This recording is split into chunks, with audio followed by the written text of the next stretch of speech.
Paul Bennett was at AirTree back in the day, and he reached out, and I thought it was spam because my only understanding of what a VC was Victoria Cross from the military. I had no idea what a venture capitalist was. And so I said, sorry, no thanks, not interested. Please leave me alone. Trying to respond and be nice. And then Daniel responded saying, I don't think you realize who we are, which was 100% true. It wasn't an arrogant email. It was just, hey, Mark, this is what a VC is type thing.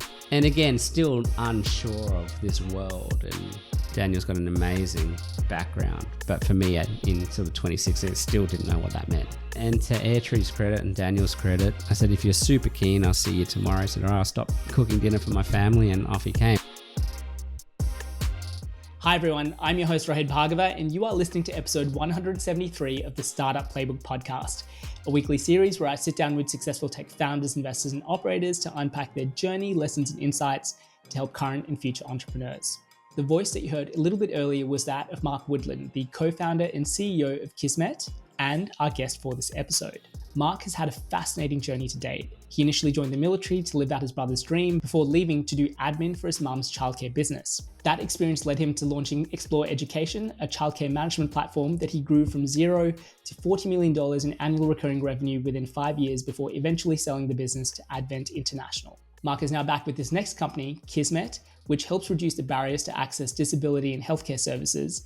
But it's an idea that he had and pitched way back in 2010 before being laughed out of the room. But as he puts it, it was a different generation back then. Fast forward to today, and Kismet raised a $4 million pre-seed round led by AirTree Ventures in early 2023, and have recently closed their Series A funding round after seeing exceptional growth in just their first few months of operation. In this interview, we covered a wide range of topics, including the importance of culture and measuring the right metrics, effective leadership in building high-performing teams, balancing short-term goals with long-term vision, and much more. Before we get into this interview, however, just a disclaimer and a few quick notes from me. So as many of you would know, I run a syndicate called Playbook Ventures that invests in the earliest stages at exceptional founders going after really big and impactful opportunities. Playbook Ventures was fortunate to invest into Mark and Kismet both at the pre-seed stage and the Series A funding round, but I did just want to flag that nothing in this interview constitutes any form of financial advice of any kind, and as always, you should do your own due diligence before making any investments. That being said, if you're an investor that wants to find out more about the types of founders and opportunities that we invest in,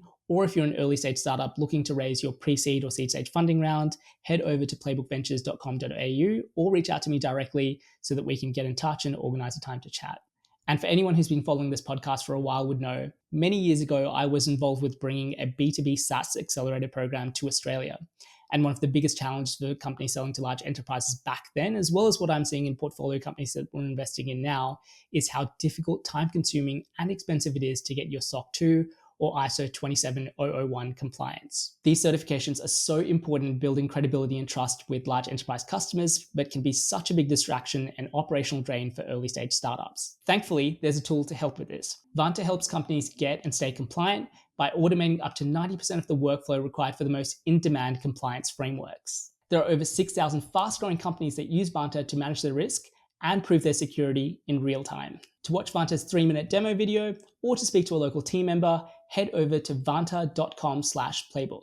And finally, Sender is the OG startup accounting firm in Australia catering to all stages of your business's life. If you're like me and you're busy running a startup, you don't have the time to manage and balance your books or do financial forecasts, and you can fully outsource this function so you can go back to doing what you do best, which is growing your business. They have a dedicated focus on founders, funders, and startups, and have an experienced team that can help you with everything from balancing your books to managing your tax to even helping with your exit strategy. I trust and use them for all of my businesses and can't recommend them highly enough. To find out more or get in touch with Gareth and the team, head over to sender.com. And with that out of the way, and without any further ado, here is my interview with Mark Woodland. Mark, it's great to finally get you on the podcast. I know it's been a long time coming, so thank you for making the time to be here today. For those people that maybe aren't as familiar with you or your background, do you want to share a little bit about your story and what got you here today? Yeah, no, thanks for having me, and happy to be here. I don't even know where to begin. My mother is probably the best place to start. So she was a school teacher, and she was a teacher her whole life. And she went through the schooling ranks and then eventually retired and wanted to continue her teaching journey. So she bought a childcare centre here in Melbourne. It's about 33-place childcare centre, really small. And with the idea that by buying a childcare centre, she'd be able to follow her passion and her dreams, which was teaching children and helping families educate children. But she quickly realised that the majority of her time was running her business, which was in education, collecting enrolments, collecting fees, paying rent, cooking meals, never actually on the floor teaching. And I was in the army at this point in time, as about 2009, and I would listen to my mum complain every single day. She'd call me up in the afternoon saying how hard life was, and inside story, which won't be so inside as soon as I say this out loud, but the story that everyone knows is I left the army to help my mum in her business because I'm an awesome son. But the truth is that I was just sick of the complaining each afternoon, and I figured, well, the best I could do was I'll do all this stuff you're complaining about and you focus on the stuff that you love. And that was it. There was no intent, no idea what childcare was or what the business of education was, and people hate me saying that. So I left the army blind to all of that with the sole intent just to help mum, because her whole life she's been a single mother, helped my brothers and I. The least I could do was help her. And so I sat in the office smaller than this room that we're sitting in now, and the parents would walk through the front door, and this was 2010. So for technology perspective, that's when the iPad first came out. So we can't imagine a world now without iPads and things. This was when the iPad came out, and Facebook was really becoming a thing. And so I would sit in the front office, and parents would walk through the front door, and they'd sign on a piece of paper the time they arrived, their name, and sign next to it. And then at the end of the day, they'd sign the time they left, their name next to it. And then I'd take this piece of paper and manually enter it into a database. And I'd do that all day. And then I'd take that piece of paper and walk around each room, and this was still a small childcare centre, and count how many children were in the actual room to make sure they were all dropped off and they weren't left in the car or had escaped, or all the thousand things that happened. And that was incredibly painful. A reasonably successful army career, now admin, receptionist, doing this counting task and database work, which I wasn't a fan of. So I made a grand statement then of how hard could it be to automate some of this. Surely there's software out there that did this. Had a look around, there wasn't. So approached an app developer, said, look, if I wanted to do this, how much would it cost?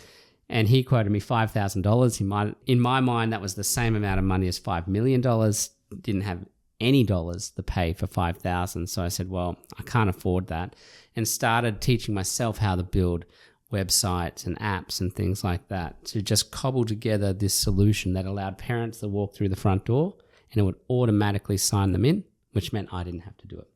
And it's no different when you get into your car with your Bluetooth. It automatically connects your phone and you know you're in your car. This was the same thing, but we were using Bluetooth beacons that allowed parents to automatically walk through the front door and it would connect them, which meant no more admin for me, which allowed me to get out of the office and start asking educators, hey, what do you guys do? And they told me what their job was.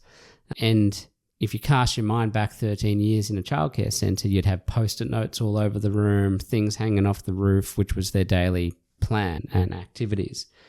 And I asked the educators, when do you guys teach? When do you engage with the children? They said, in between all of this admin. And I said, that's mad. Surely there's something out there that automates educators' admin, and there wasn't. So we built that.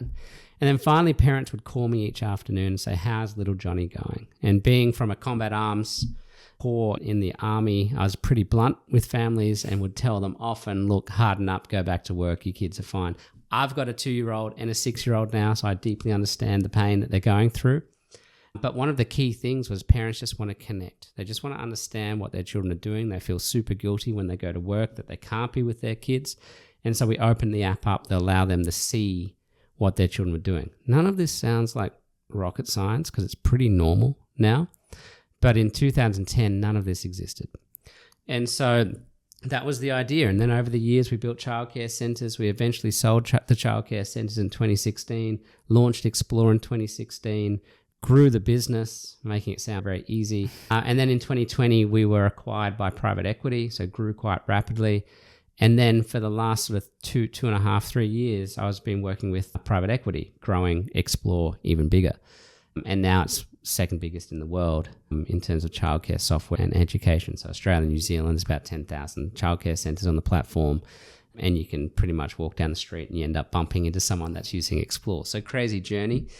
And then in 2023, had the opportunity to leave Xplor and retire took a few weeks off, bought a farm, thought I'd be farming for a while. Got a phone call from my mother-in-law because her mother was now in the aged care, needed some support, couldn't find anything out there. There was a significant challenge in healthcare, and then launched a company called Kismet in 2022 in September, and have been doing that ever since. And now we focus on that gap. So there's this generation out there called the sandwich generation. And that would be people like you and I. I would argue it's the millennials and Gen Xers who are now carrying down to dependent children. But you've got this baby boomer generation that's aging. And so they're carrying up to their aging parents. Now that's not new, but what is new is super high inflation across the world. Probably one of the hardest times to live in. You'll never afford a house, let alone try and have your family living with you in your house, and potential wars on the horizon, and this massive burden that sits on this middle layer. And there's huge guilt that gets attached. And so what Kismet does is it steps into that middle point and allows you to be a son or a daughter for your parent instead of an admin assistant. So we're back on this theme of reducing admin so people can focus on what they love. And in terms of Kismet, they focus on the people they love, not on what they're actually working on.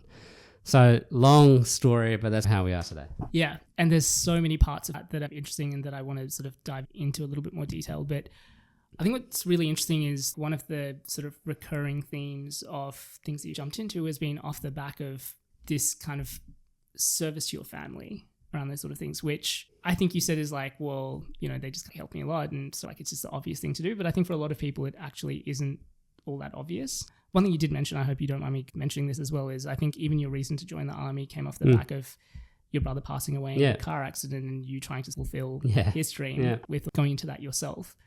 Where do you think that sort of comes from for you, for not necessarily putting other people's dreams ahead of yours, but really taking that approach for your family? Because I think there is a really big difference between saying family comes first and actually following through with a lot of those sort of things. Yeah, I was thinking about this, not that I knew the question, but in just general conversation. My theme word for 2024, and I usually have theme words for the week that you can ask my team for, but my theme word for 2024, which I think is lacking, and I sound like a boomer myself saying this, but is courteous. I don't think people are courteous anymore, and you could equate that. I think it's more than being humble. Courteous, opening the door, letting someone else in front of you in the line, picking up something that someone's dropped and giving it back to them. You just don't see that stuff anymore. And for me, my mum always says, you know, the weight of the world has been on my shoulders since I was 6, and she's just noticed that with my personality. And I see that different personalities in my own kids. I don't know what it is. I think there's heaps of people, and a lot of them serving in defense forces or police forces or some nursing education. You see a lot of that service sector, which is why it's called a service sector, because they're serving others. I think we need to do more of that. And I think people should be looking out for their families. And I think people just forget that they are where they are because someone else has done something for them. They're not there because they did it. And I think this is a big gap. I see it a lot now as I call them explorers, but as explorers age and go into the workplace, the dream was always that you could have the little orange rocket on your resume and be able to get a job anywhere solely because you had the orange rocket. And that is true. That's what's happening now. But sometimes I think people forget where they started and where they got that chance. And it's not from me. It's from Xplor. And just being grateful and thankful for that. It's gratitude. I don't think you can serve others without deeply being thankful and gracious for all the things that you have. And people say practice gratitude, but if you don't, I don't know, for me, I get in the shower and I say thank you so much for it, just for what I've got. I'm very grateful all the time.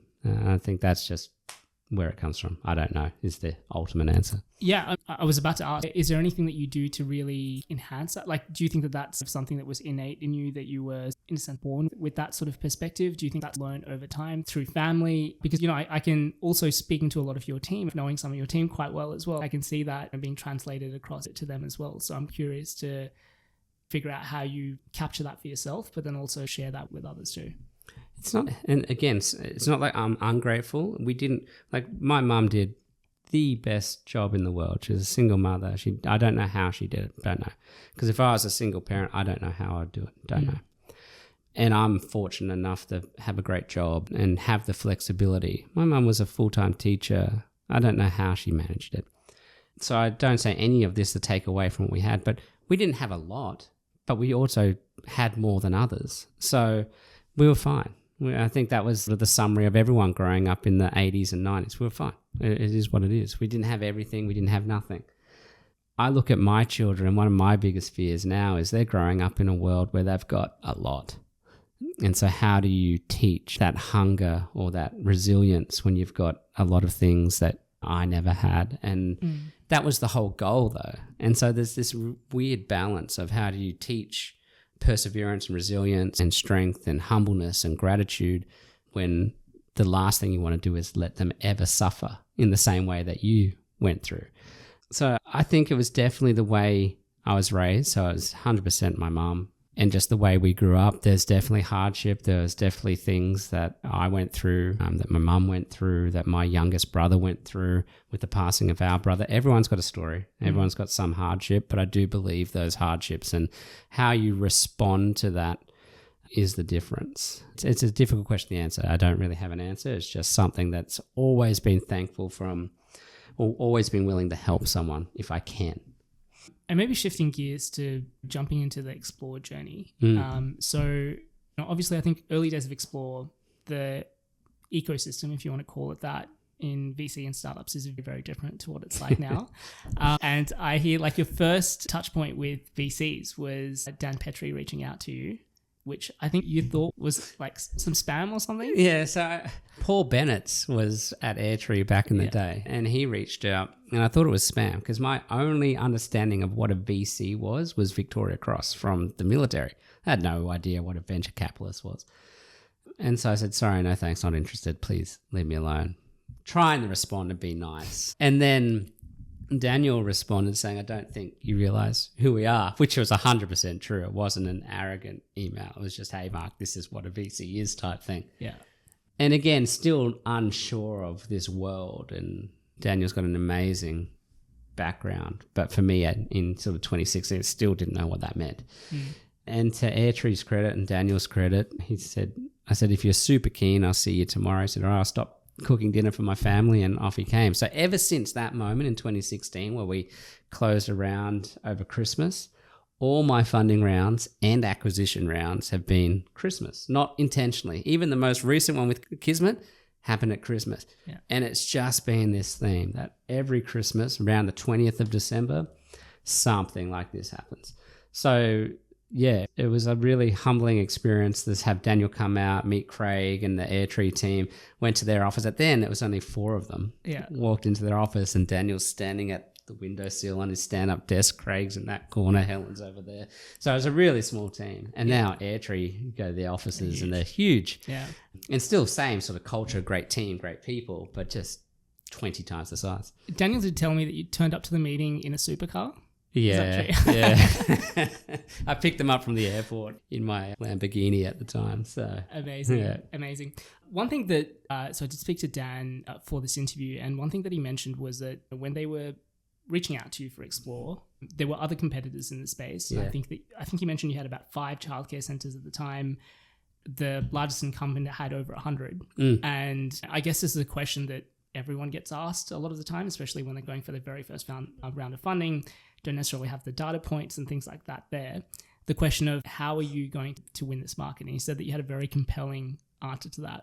Do you remember what it was? I don't remember what it was. Outside that, even looking back at what the competitors were doing, none of them, it was all, I was just trying to rephrase it to be not too harsh on the competitors, but it's always focused on the end result being money. Our business is worth $1 billion. Pick a number. Everyone talks about either how much their valuation is or how big their team is. All irrelevant vanity metrics. What matters is what are you doing? And our goal and vision was always how do we make education great? Deeply believe education can be better. Not that it's bad. I think we do far more good than we've done wrong. But our attitude should be, especially with education, how do we make it better? And every year, I do anyway, I watch the Apple phone announcement and everyone gets excited. It's a mobile phone. When you really break it down, awesome technology, love Apple, biggest fanboy on the planet. but we're celebrating a mobile phone. We should be celebrating education. We should be celebrating the ways we've improved healthcare. We should be celebrating the ways we've improved housing. And that's just on this planet. You have a look at what Elon Musk is doing and electric cars and space rockets and all the rest of it. Like, there's probably bigger, better things that we should be trying to work on improving each year than mobile phones. I'm not taking anything away from what people are doing. But our deep belief is we could make education better. And the goal is, if you could remove administration from the people that love teaching, then you can imagine what time they would have to be able to improve curriculums, to be able to teach children. And then you can imagine what those children and those future generations are going to be able to do. I think that's that whole service attitude, though, coming through again. Our goal is not to make ourselves amazing and live this amazing life. It's what can we do for that generation coming up? And I think this is the biggest thing broken with politics, but I'll leave politics aside, is we need younger politicians who care about the future, because they're actually going to be here in the future. And they need to build this place for children who are going to inherit this world, not this attitude where, oh, well, it's not going to be our problem. We'll get ourselves into huge amounts of debt, but someone else will fix it. Or we'll start 1,000 different wars and someone else will fight those battles. It's got to be a very, very different attitude.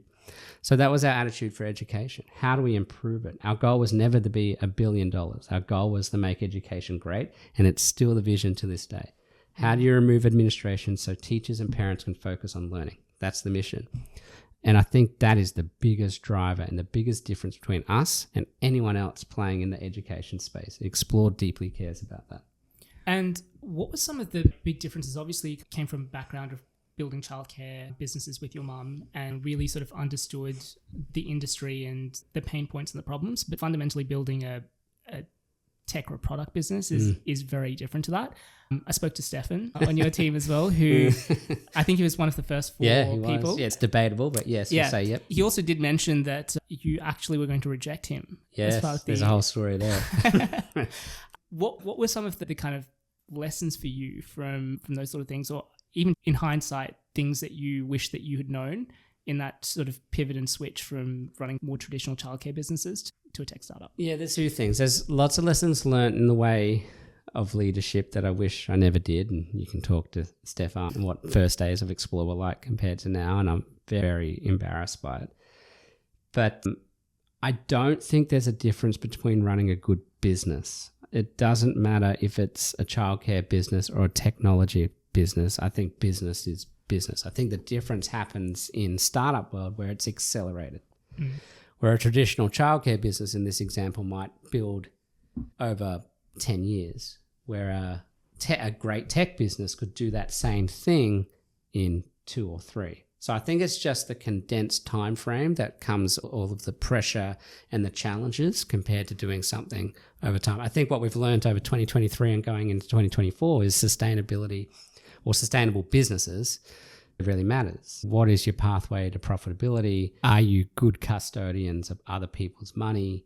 What does that look compared to this previous world that we lived in, that I wish I lived in, was here's millions of dollars, go nuts, and it's growth at all costs. I think we're coming back to that real business. Let's build a fast, sustainable business, which I don't see the difference between them. I think it's just good business.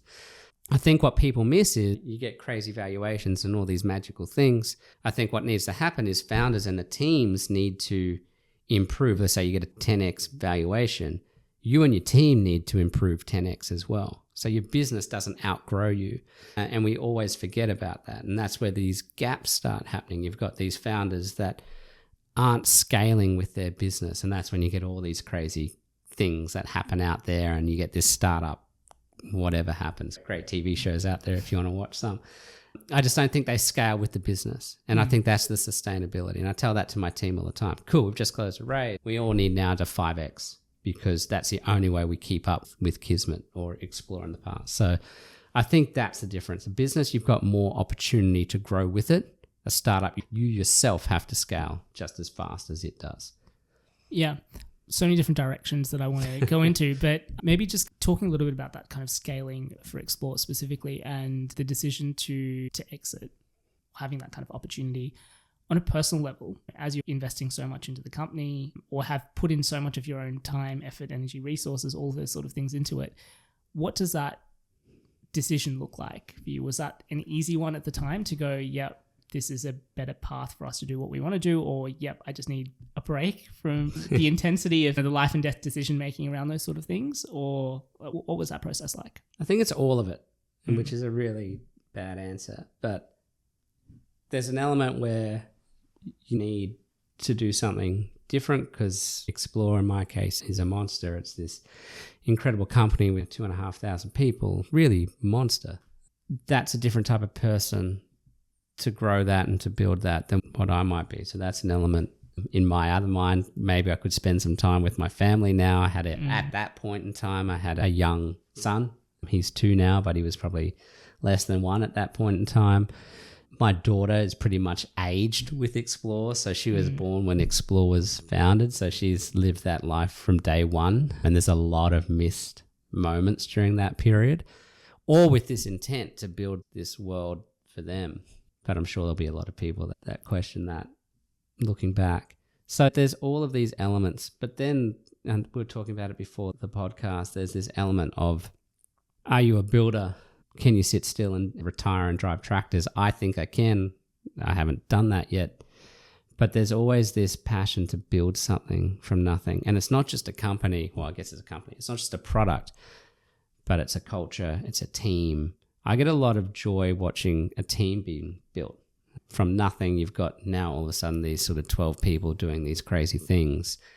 And they'll go on, and their careers have moved now where they could go on. And the whole intent of Kismet and my co-founders was they could go build their own companies next time. Many years away for all the investors listening, but they can go do it. And they've got that learning and that opportunity to understand what it's like to raise money, to what it's like to make the final decisions. And so it was that opportunity to build something again, but take a bunch of people on that journey, which was really cool. And then not have to make all the same mistakes as I made as a first-time founder. Being a second-time founder, 100 times better. Just less mistakes. What are some of the things that you're really conscious of, or mistakes that you made the first time around that you are very sort of top of mind for you to not repeat? Sounds hacky, but it's definitely culture. And I don't think enough people understand culture. A lot of people talk about, I think everyone talks about it. Oh yes, culture is important. This is why. I think the theory's there. I don't think anyone's lived the deep. Well, it's hard to build a culture from nothing. It's reasonably easy to join a culture, but when you're building a culture and you're the only person to blame, it's very difficult, and it takes a lot of effort, and it's very tiring. And it's all the little things that build a culture. It's not the big grand statements of here everyone has a day off and what amazing culture we have. It's all those little things. Are you calling people when you notice that they're not at work that day? Hey, is everything all right? Or what are those things you're doing every single day that's going to take time out of your day when you've got 100 things, but you're putting that on hold to go do something for someone else because it's going to make their day better, or just because you care and you generally want to know what the answer is. Hey, is everything all right? That takes time, takes a lot of effort, and a lot of people in this TikTok world want that instant gratification that doesn't exist with building culture. And everyone can feel it when they've got a good culture, and everyone knows when they're at a workplace with an average culture, and everyone knows when they're at a workplace with a bad culture, because you hear statements of it's just a job. I'm just here because it's a paycheck. There's 1,000 statements for it. Everyone walks out of the office at 5 p.m. or not so much offices anymore, but they shut their laptops or whatever it is. I remember we had to kick people out. Just go home, please. Go home, be with your families. You've done enough. And this was at 9 p.m, midnight. Please, just go. Because people just liked hanging out. And the goal is just to build a workplace where people want to come. They want to be with the people they work with. They love doing great things. There's some crazy goals that when you achieve them, it feels amazing. And we're going to miss a lot of things. And that's all right, because we've all got each other's back, and we'll pick it up and we'll sort it out. Yeah. You should feel safe. The world's crazy enough. If you don't walk through your office door, if you don't open your laptop, if you work remotely and feel safe when you're talking to those people, you've probably got a bad culture. It should be a place you can go, no different to your home, that you feel that it's okay to be whoever you are, don't really care, but perform the way you need to perform, not perform on days. It is what it is, but those people have your back. So that's hard. And that's the one thing that I think Kismet has taken really seriously, we've got a small team, and we always will have a small team. We've got 12, probably going on 15, 16 people. And those 16 people are doing things that teams of 100 aren't doing. And I'm always confused why every article I read is, we've got 2,000 people, we've got 100 people, we've just raised, and now we're going to scale our teams to 3,000 people. What's that mean? That metric doesn't mean anything. You can have 1,000 people that don't do as much work as 12. So we just make sure we measure what really matters and what are those goals, and that culture, and that high performance, humble culture is what is most important. So there were two recurring things that came out from my conversations with everyone as part of this interview. Yeah. One of the big ones was leadership. And pretty much everyone mentioned that. Matt, who is one of your co-founders, also one of my closest friends from high school, he mentioned that I can't remember if he said that you're the only good leader that he's had, or definitely the best by far. And like you were saying, a lot of it isn't necessarily those kind of big or even those most obvious things about like, how do I show that I care about someone? There is a running joke internally about you losing it at people after a team meeting for not putting chairs away. Yeah. And you sent an email out and all those sort of things. And even speaking to Alicia from AirTree around that just becomes part of the culture, because it is the little details of things, of how you care and what you decide to focus on are super important. But do you want to share a little bit on I forgot about that email. They're the things that come back and get you. But again, it goes down to courteous. I swear that's the word of the year. Do you care about other people's property or things or spaces? And maybe you do this at home, I don't know. But do you push your chair in? Do you leave the desk at work and push your chair in so the next person to go to the boardroom has a clean boardroom, chairs are pushed in. If they've got a customer coming in, it looks the part. Or do you just leave stuff everywhere? Chairs hanging out, stuff on the table, glasses everywhere, and your expectation is someone else is going to do it. Nothing pisses me off more than that expectation, that you expect someone else is going to clean up after you. I think that is the absolute height of ego and arrogance that I would not want anyone in my companies with that type of attitude. I had one person that came up to me back in the day and was upset because no one had filled the water jug up. And Morris was, mate, go fill it up. Like, what's the problem here? And he was deeply offended that I asked him to fill up a water jug. Now, I couldn't think of anything easier to do and fill the water jug up, empty the dishwasher, take the bins out, push your chairs in. It sounds really basic stuff, but the expectation, and it disappoints me so much, is people don't do that. I'm the magical CEO, so I don't have to do that anymore. I've had statements from me as, well, I'm the CEO, so now I don't need to book my travel. Mate, book your travel. I couldn't care less what you are. Book your travel. It's just this attitude that really fires me up, that you think someone else is less of a human, that they should tidy up after you. I don't understand that. So anyway, that's my rant. So yes, you can imagine the tone of the email. I think a lot of those even smaller actions that and this is where I'd be curious about, from your perspective, how maybe intentional some of those things are versus these just very natural things for you. But one thing Matt mentioned is, as a team, you get together to do these offsites because everyone works remotely, at least part of the time.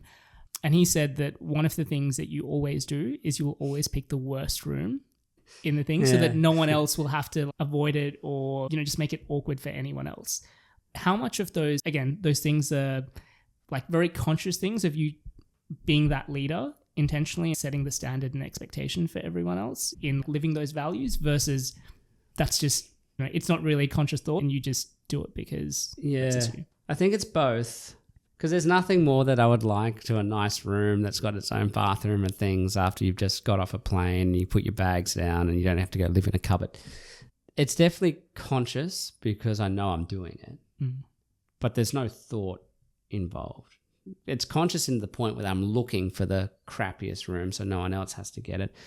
But it's just, that's default.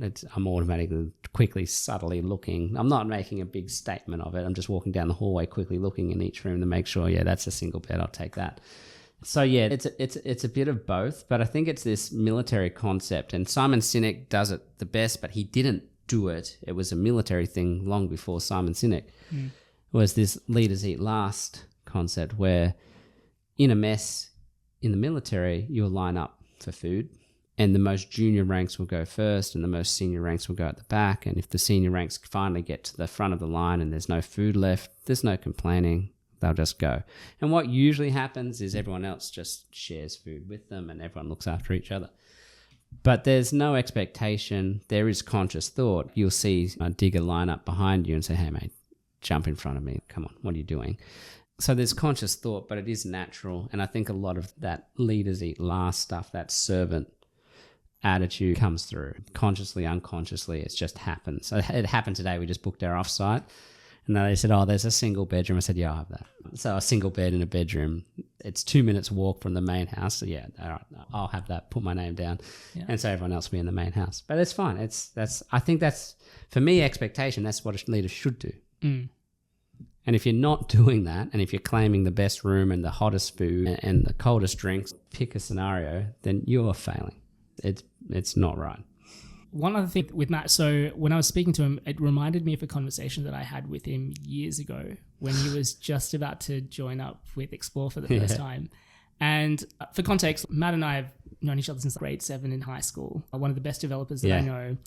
And could essentially pick whichever job that he wanted. Mm-hmm. And I know that he turned away lots of things because he had very specific requirements around working remotely at the time. And for context, this is pre-COVID. Yeah. So this is when everyone is in the office 5 days a week. And he mentioned that, and I remember having this conversation with him and he's like, I think I found my next thing because he said that he went to have an interview with the head of engineering.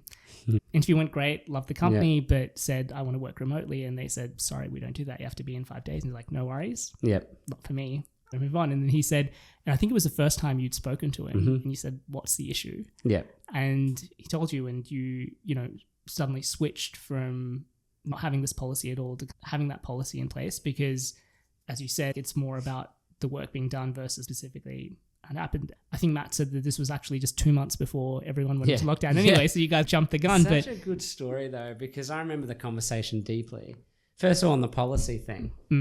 Who made the policy? I sure didn't make the policy. So where's this magical policy come from? It was never a policy. It was just something. It's just the way things are done, right? And one of our values was embrace change. And we shouldn't do that. Well, if everyone works remotely, okay, everyone works remotely. What's the issue? Like, do you not trust people? What's the problem here?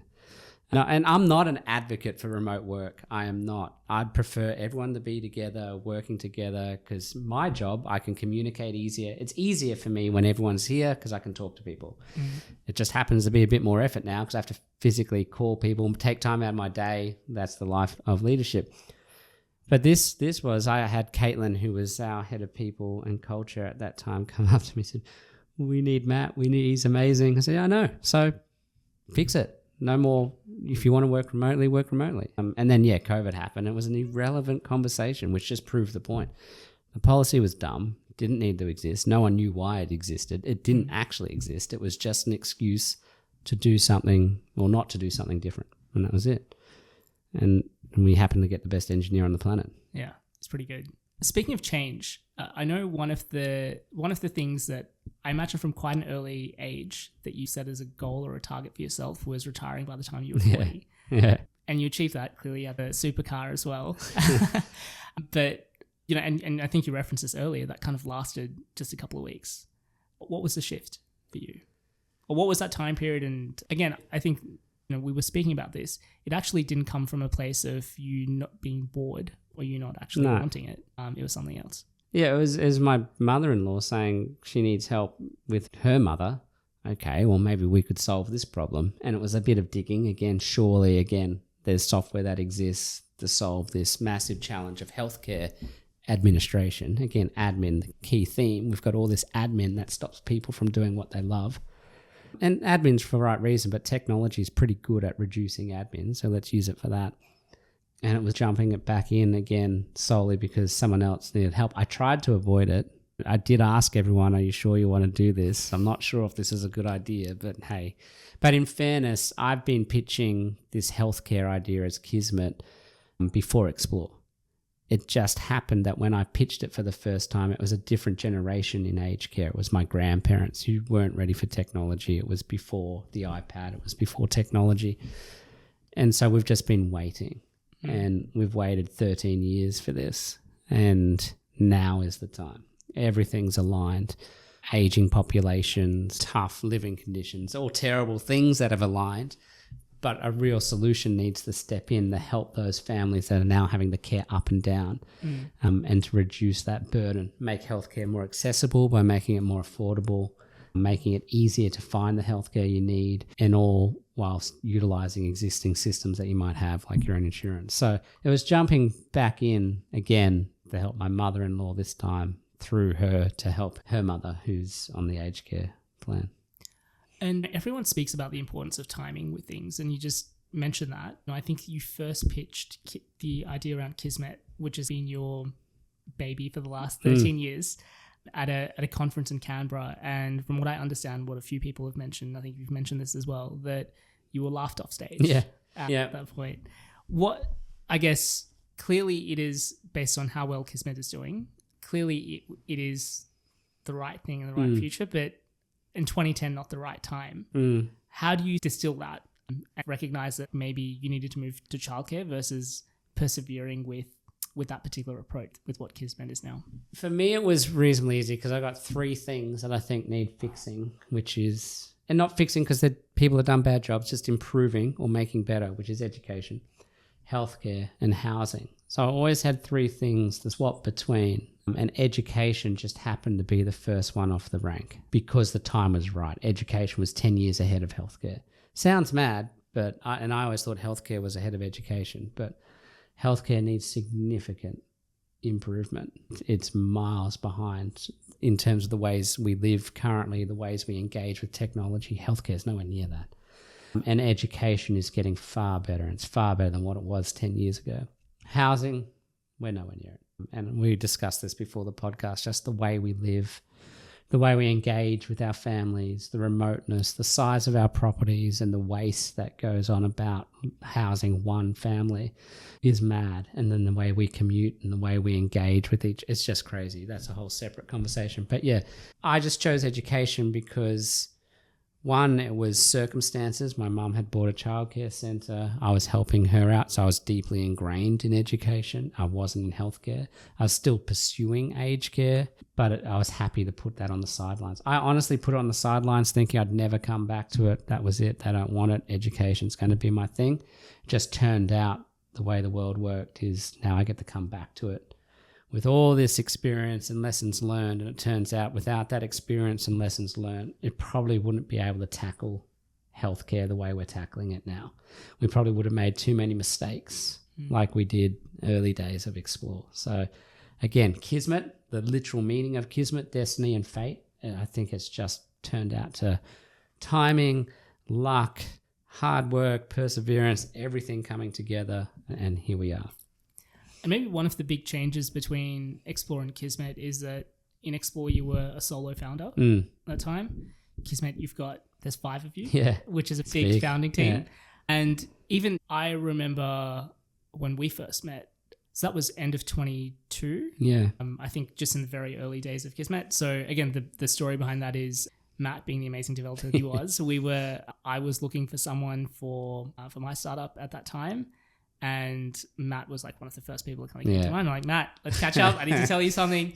And he's like, look, sounds interesting, but I'm jumping back in with Mark with something new and I'm really excited about it. And knowing Matt the way that I do, I'm like, it's a lot for him to get excited about something, building with someone. And so, yeah, we met in the early days of that. But I think going from being a solo founder to 5 is hard. Yeah. But also I think the way that you have structured that, where it is very evenly split across most of the founders, is not a very common thing, especially given your track record and your background, where if you wanted to, it could have been very different. Again, like, how is that shift to having co-founders, and also like your approach and kind of thinking in terms of structuring things in the way that you have? Yeah, so I couldn't do it without them. So that's emotional support and their skill set couldn't be done. So to me, that's enough for an equal split. Lots of people disagree with that statement. There's lots of arguments. Everyone brings something different to the table. I read a LinkedIn article the other day on this topic, and I said, I was just thinking about that. It's all irrelevant, because in my mind, you can have 100% of nothing, 1% of a billion, you take the 1%. So the way that equity, and I've been fortunate enough with Xplor and things, it was never about the end result. If there's an exit in this case, there's an exit, but we haven't even thought about that. We're 12 months old.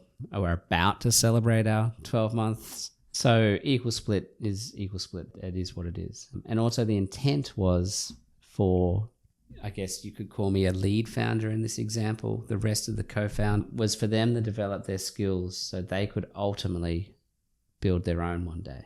2 of them or 3 of them or 4 of them, hopefully not. They want to do something without me, but they might go off and do something on their own. And to me, that's awesome. I think that's the dream. It's no different to my initial comment about if you had the orange rocket on your resume, you'd be headhunted to, not great for me because I'd have staff leaving, but you'd be headhunted to go work at all these amazing companies around the world because they recognize what you had, which was a great culture. You got a great skill set. If you're good enough for Xplor, we don't even want to interview you. You're good enough for us. So that's the mindset. And you could build this potential multiple companies out in the world doing great things, and you've had a little bit to do with that. So that was always the intent, to give people an opportunity to build, to learn, definitely learn. There's massive learnings that have to happen along the way, but then they can go do their own thing. Or they might want to take Kismet over one day as I retire and drive a tractor. But who knows? But the opportunity is there. And these guys I've worked with for 5 years, 6 years, long times, some less, some more.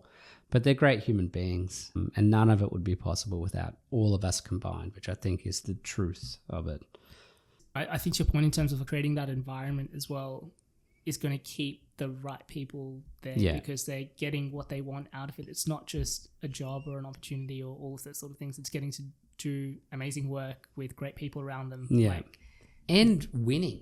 You have to win. At some point, you can have a great culture, you can have great people, you can get great friends, you can love the job, but you're losing. You still have to win.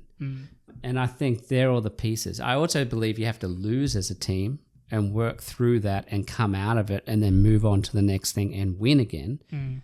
But you can't sit on a winning streak forever, and you definitely can't sit on a losing streak forever, because that just brings morale down. It's not great for building teams. So there is elements where you got to win. And a lot of people don't like the word win. It's a naughty word these days, but you do have to execute, and it may not be to compete against someone else, but you have to win what your goals are and achieve what your results are. That's winning.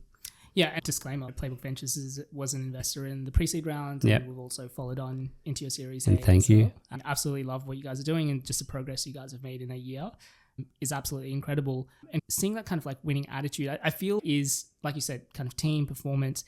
It's also the strategy that you guys execute on as well. So I don't know how much kind of giving away, but obviously the kind of longer term ambition for Kismet is in aged care globally, because that's such a big opportunity. But there are kind of immediate short-term wins in focusing on the NDIS. And so even just, I'd be curious how you think about the balance of that, of how do you build a product that is obviously helping you get the short-term wins that you need around, but not over-indexing on that, because it can be so obvious and immediate when you've got direct revenue. How do you think about balancing that with not shifting away from what you're actually trying to build long-term, where the much bigger opportunity is? Matt and I talk about this weekly, if not daily. It's what is the vision and what are we trying to achieve? And everything we build has to focus on the vision. So if we're building a specific thing, that's okay for one of the subcategories we're in.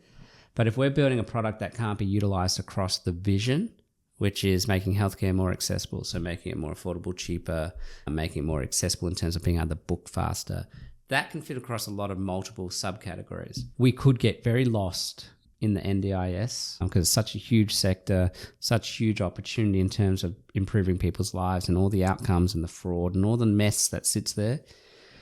But for us, the prize and the opportunity and the vision is globally the world's aging. Globally, there's a sandwich generation that's carrying up and down. And globally, it's becoming harder and harder to maintain or to be able to book into a doctor's appointment, to be able to get your 6-year-old into a speech therapist because they're booked out for the next 12 months, which is disastrous for a child because that development happens so quickly in those early ages. Waiting 12 months, it's almost time to give up. Not that any parent would. So how do you make all those things accessible? And every person on the planet is facing those same needs, some more than others, some less so. But the vision is always what we're coming down back to, and the product's always being built to that end result. We miss it. A lot of the times we get stuck in our day-to-day and, let's do this, let's do that. And it's coming back saying, no, we're not doing that, because that's not going to help us in Japan or Germany, or that's not going to help the ultimate Kismet vision. And the ultimate vision for Kismet is you don't even have to search. It is literally, if you had a parent or yourself and you've loaded up your healthcare insurance, it automatically utilizes that, and you're just seeing a calendar invite in your calendar saying, hey, you've been booked into this. Because in my case, my goal is to lose weight, so I might be booked into a physio because I've got bad knees. Or we might be taking care of our parents, and our mum's goal might be to get to the kitchen to make herself toast because she can't walk as well as she used to, so she's been booked into physio. The Uber is automatically at the house taking her to her appointment and dropping her back off, and you do nothing. Currently, that's all done through Excel spreadsheets, phone calls, Googling. It's a mess. And that's all the admin. So the dream is you just open your calendar and there's a car waiting for you to take you to your appointment. And it's using your health insurance that you're already paying for. And most people don't realize that they've got all these options that they can use, because the goal of the health insurer is not to tell you. So it's not a crazy dream. I think it's very achievable, and it's something we'll see closer and closer this year. But yeah, the goal is always, what is the big vision? And it's global accessibility to healthcare.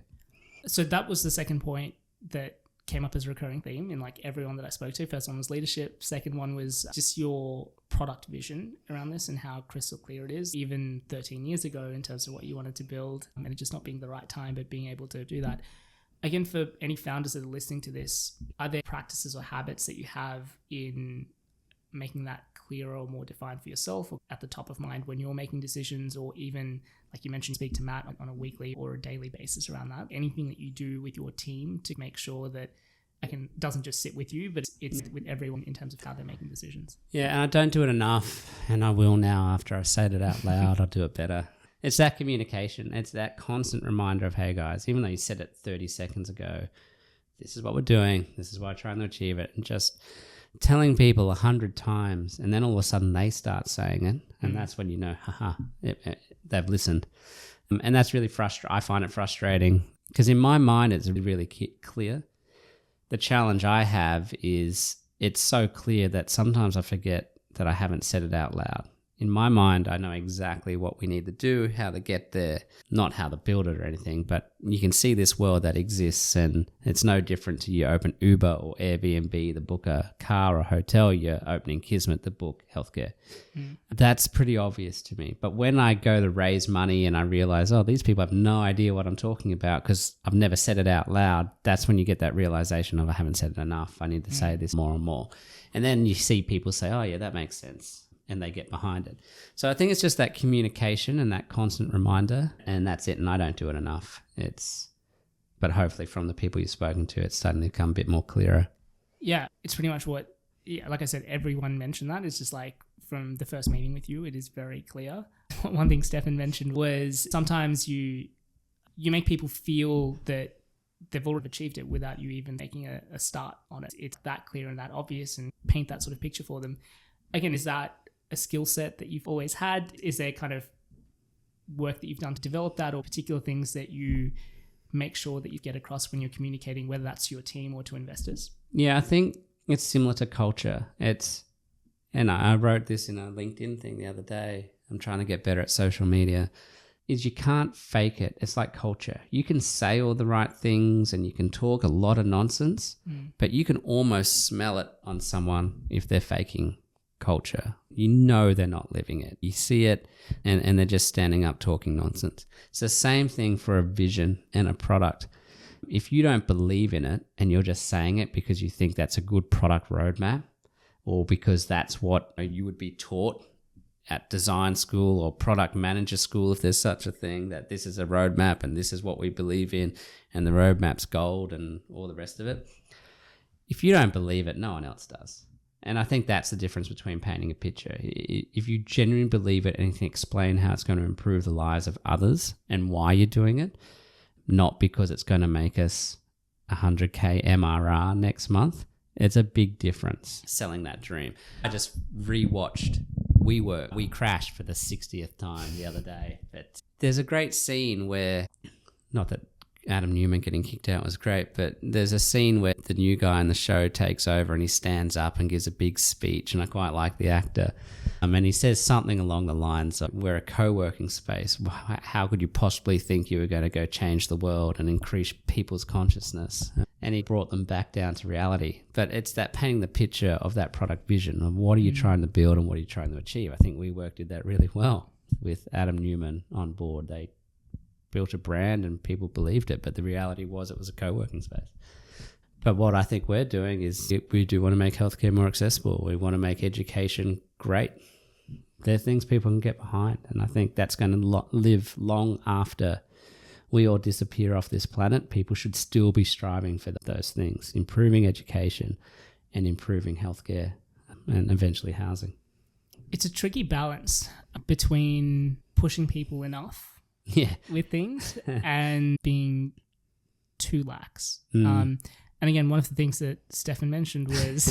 I always laugh when Stefan mentions, because I think, oh, here we go. One of the things he mentioned was that, for example, he thinks that he would set targets that are really ambitious, and that you would come in and just be like, add on 30% onto that. And he said, regardless of whether you really hit those 30% targets or not, like once you set them, they're just set. And I think that's a really good push, especially for particular people that want to achieve and want to make an impact and want to do that, is really motivating. But there is a fine line between that and potentially making it too difficult for people to a point where they're constantly failing, as you said, and the negative impact that they can have. Yeah. Again, how do you, I'm assuming a lot of this is gut for you, but any advice that you can give for founders on like how to understand how much or where that sort of line is? Yeah, there's two things. You have to deeply understand what your team's capable of. And the only way you understand what they're capable of is if you've physically worked with them. So you're going to their growth meetings or you're going to their product meetings, and the vision's clear, the growth strategies or the strategy in general is clear. So you need to understand what they're capable of, because there's no point setting goals that they're never going to achieve, because you're never going to win. But also you can't set goals that are so easy to achieve that it's like a participation ribbon when you run a race at school. There's got to be real pride when you win. I worked hard and I just got across the line, and then you celebrate that. So it might sound like, oh, you just chuck 30% on it and we'll be happy with anything in between that.